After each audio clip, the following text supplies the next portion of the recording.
고난주간 네 번째 날 라운키드 시간입니다. 오늘은 누가복음 23장 1절에서 25절의 말씀을 가지고 함께 나누기를 원합니다. 예수께서는 빌라도와 헤로데에 의해서 신문을 받지만 죄를 찾지 못했다고 성경은 말하죠. 그러나 무리들은 예수를 십자가에 못 박게 하라고 소리 지르고 빌라도는 무리들에게 예수를 내어줍니다. 백성의 종교 지도자들과 무리들은 예수를 빌라도에게 끌고 갑니다. 그리고 그를 고발하죠. 이 사람이 우리 백성을 미혹하고 가이사에게 세금 바치는 것을 금하며 자칭왕 그리스도라 하더이다. 빌라도가 그 말을 듣고 예수께 묻습니다. 내가 유대인의 왕이냐? 예수께서는 내 말이 옳도다라고 말씀하십니다. 빌라도가 다시 대제사장들과 무리들에게 말합니다. 이 사람에게는 죄가 없도다. 무리들이 다시 소리를 지르죠. 그가 온 유대에서 가르치고 갈릴리에서부터 시작하여 여기까지 와서 백성을 소동하게 하나이다. 빌라도는 그가 갈릴리 사람이냐 묻고 그를 헤롯에게 보냅니다. 그때 헤롯이 예루살렘에 있었습니다. 헤롯은 예수를 보고 매우 기뻐합니다. 그의 소문을 듣고 보고자 한 지 오래되었고 그의 손을 통해서 이적 행하심을 볼까 바랐던 이유에서였죠. 헤롯이 여러 말로 묻지만 예수는 아무 대답도 하지 않았습니다. 대제사장과 서기관들이 서서 힘써 예수를 고발하죠. 헤롯은 군인들과 함께 예수를 업신여기고 희롱하고 빛난 옷을 입혀 빌라도에게 다시 보냅니다. 빌라도는 자신에게 온 예수를 보고 대제사장들과 관리들과 백성을 불러 모읍니다. 그리고 말하기를 시작하죠. 너희들이 끌고 온 이 사람의 백성을 미혹하게 하는 자라고 끌고 왔지만 그에게서 죄를 찾지 못하였고 헤롯도 찾지 못하였도다. 그러므로 때려서 놓겠노라. 이 말을 들은 백성들은 다시 소리를 지릅니다.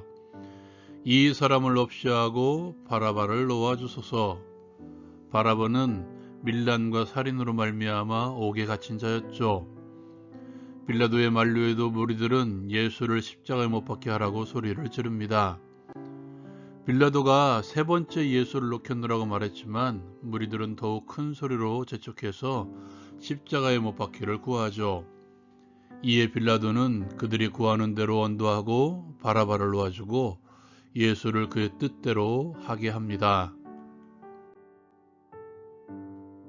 적용을 위한 나눔의 시간.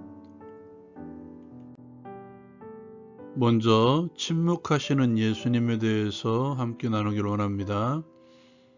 지금 예수님께서는 십자가를 향해서 가고 계십니다. 산헤드린 공회에서 적극적으로 자신에 대해서 말씀하셨던 예수께서는 이후에 3번의 신문의 과정을 거치시죠. 빌라도에게 2번, 헤롯에게 1번의 신문의 과정을 거치십니다. 그런데 산헤드린 공회 앞에서보다는 적극적으로 말씀하시지 않으십니다. 산헤드린 공회는 예수님의 생사에 대해서 결정할 수 있는 권한이 없었죠. 반면 헤롯 왕도, 특별히 빌라도는 적극적으로 변호한다면 예수는 살 수도 있었을 것입니다. 그럼에도 불구하고 오히려 침묵하시죠. 그것이 십자가로 갈 수 있는 길, 순종의 길이기 때문이었습니다. 예수님께 가장 중요한 것은 당신의 능력을 보여주거나 무죄로 석방되어 살아나는 것이 아니었다는 것이죠. 지금 예수님의 관심은 십자가형을 받는 것입니다. 왜냐하면 그것이 하나님의 뜻에 순종하는 것이었기 때문이죠. 말없이 순종한다는 것, 말처럼 쉬운 것이 아니죠. 그냥 묵묵히 순종하는 것도 쉽지 않은데 예수님처럼 신문하는 사람들에 의해서 죄를 찾을 수 없는, 억울하게 죄인 취급을 받는 상황에서 묵묵히 순종의 길을 간다는 것은 더더욱 어려운 일이죠. 또한 죄인으로 인정되면 십자가라는 감당할 수 없는 형벌이 주어지는 상황이었습니다. 여러분은 어떻게 하겠습니까? 예수님에게까지 다다를 수 없을지라도 적어도 나 순종한다고 광고하며 순종하기보다는 침묵을 유지하며 순종의 길을 갑시다. 그렇게 가다 보면 어느새 예수를 닮아 있는 나를 발견하게 될 것입니다. 기억하십시오. 순종은 말없이 하는 것입니다.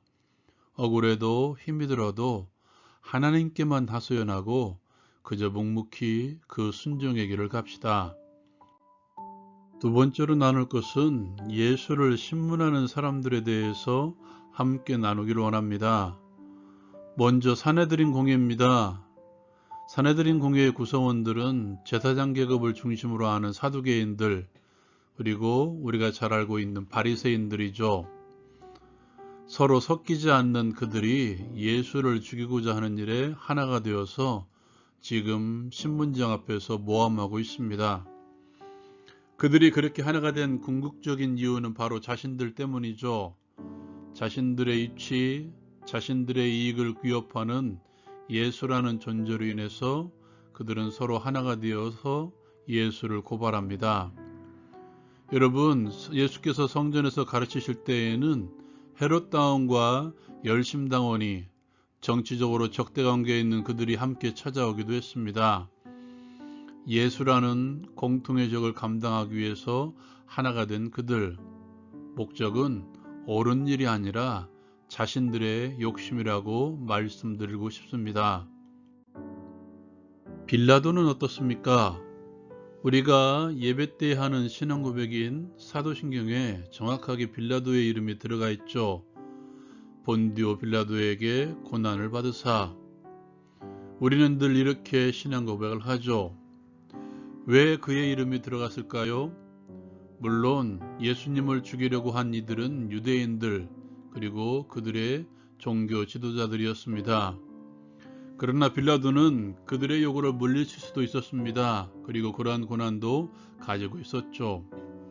그런데 성경은 정확하게 이렇게 표현하고 있습니다. 그들의 뜻대로 하게 하니라. 이것이 빌라도의 이름이 사도신경에 들어가 있는 이유입니다. 그는 옳은 일을 결정한 사람이 아니라 그것이 옳은 일인 줄 알고 있음에도 불구하고 사람들 때문에 다른 결정을 하게 된 것이죠. 바울 사도는 이런 면에서 우리에게 너무도 중요한 말씀을 전해주고 있습니다. 내가 사람들에게 좋게 하랴, 하나님께 좋게 하랴, 사람들에게 기쁨을 구하랴. 내가 지금까지 사람들의 기쁨을 구하였다면 그리스도의 종이 아니니라.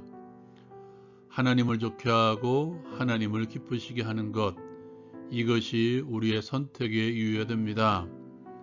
그것이 지금 당장에 사람들에게는 좋지 않게 할 수도 있고 사람들에게 기쁨을 주지 않을 수도 있지만 그 끝에는 모두에게 기쁨을 주는 일이 될 것입니다.